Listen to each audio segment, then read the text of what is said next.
तुझी ही अवस्था कुणी केली याची पूर्ण जाणीव मला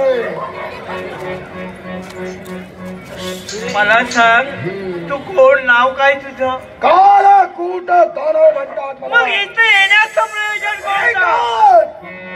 ही तुझी अवस्था जाण केली.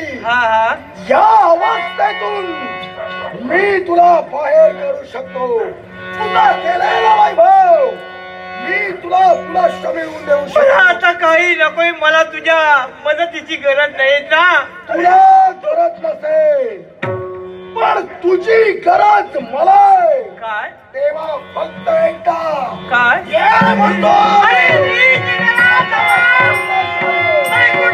विश्वाच्या पाठीवर एका पतीचं पाणी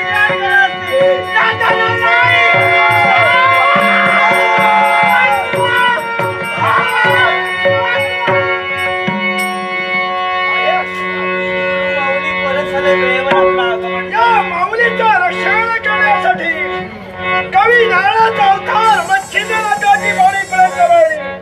कोण आहेस तू? कालकूट दानव म्हणतात मला.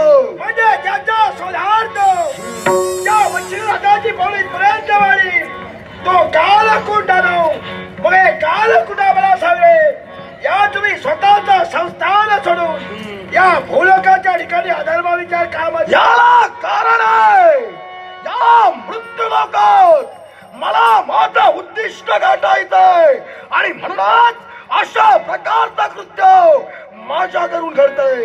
कालकूट देव दानवाचं तुमचं वैरत्व जरी असलो, देवताचं दैवी तत्व नाहीसं करण्यासाठी तुझा जरी प्रयत्न असला तरी या कलियुगाच्या ठिकाणी साम्राज्य अधिकार या नाथांचा आहे. त्या अधिकाराच्या योग्य सांगतोय. जर का जगायचं असेल चला तुमच्या संस्थानी. गरज नाही तुझ्या संधीची. हे मच्छिंद्रनाथ माझा मार्ग रोखणारी व्यक्ती अद्याप तो जन्माला आली नाही आणि तसा कुणी प्रयत्न केला असेल तर मी त्याला जिवंत सोडलं नाही. सांगून पाहिलं हे तर एक नाथाचं कर्तव्य आहे.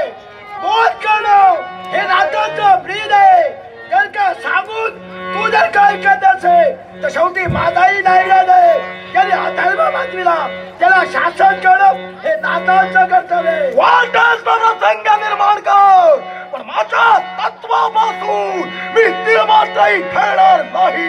ज्या माऊलीच्या रक्षणासाठी या मच्छिंद्रनाथाची पावलावली त्या माऊलीचं रक्षण करीनच तुम्ही.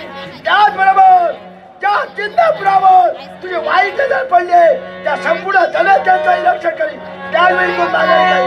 पण याचा चिंतापुराचा सर्वनाश तुझ्या नेत्रासमोर घडवेल तेव्हा कालकूट दानव हे नाव विश्वाला केव्हा पंचप्राणाला मी भियालो नाही. कारण ज्यावेळी कलियुगाला सुरुवात झाली त्याच वेळी भगवान गोपाळ कृष्णाला आम्ही शब्द दिला मानव जातीच्या उद्धारासाठी आम्ही झटू. त्याचप्रमाणे झटलं सोडिता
मुक्तीच्याही साधियेला तेने मुक्तीच्याही साधियेला देवाची द्वारी उभा क्षणभरी.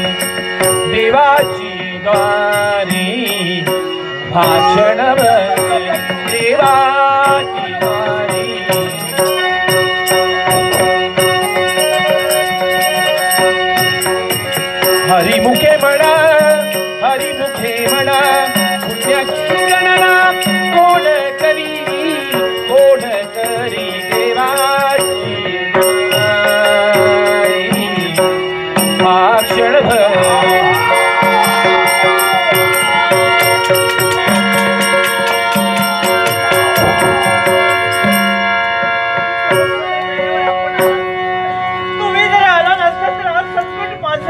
वाटत असतं. माऊली, मानव जातीचं रक्षण करणं हे आमचं बिदल आहे.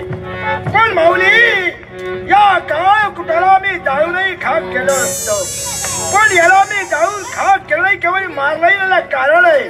कारण माझं उद्दिष्ट मला गाठायचं आहे. मला माऊली, मला याच्या पुढे जगायचं नाही. मला आता तोंड दाखवायचं. तुला जगायचं आहे, हा. तुला जगायचंच आहे. कारण नाथांसमोर जी जी व्यक्ती आली त्या व्यक्तीला जर का दुःखाला असेल तर त्याला सहाय्य करण्याची नाश सिद्ध झाले. पण माझ्या नवऱ्याने मला पार केलंय. नाही जगणं. अरे जाणतोय पूर्णपणे मी. आज तुमच्या जीवनात दुःख निर्माण झालं, पण हे जे दुःख निर्माण झालं याच्या मुळाशी कारण तुम्ही स्वतः आहात. कारण तुम्हाला झालेला अहंकार आणि अहंकारावरती हा प्रसंग तुमच्या जीवनावर राहिला. जर का यातून जर का तरुण जायचं असेल तर एकच मार्ग. सांगा, तुम्ही सांगाल त्याप्रमाणे मी ऐकेन. नवऱ्याचे पाय धरले पाहिजे. आता नवऱ्याचे पाय धरून जर माझा अहंकार खरंच दूर होईल. कारण प्रत्येक स्त्रीला नवरा प्रिय असतो. तुम्ही सांगत असाल तर चला. मग चला आता म्हणतोय.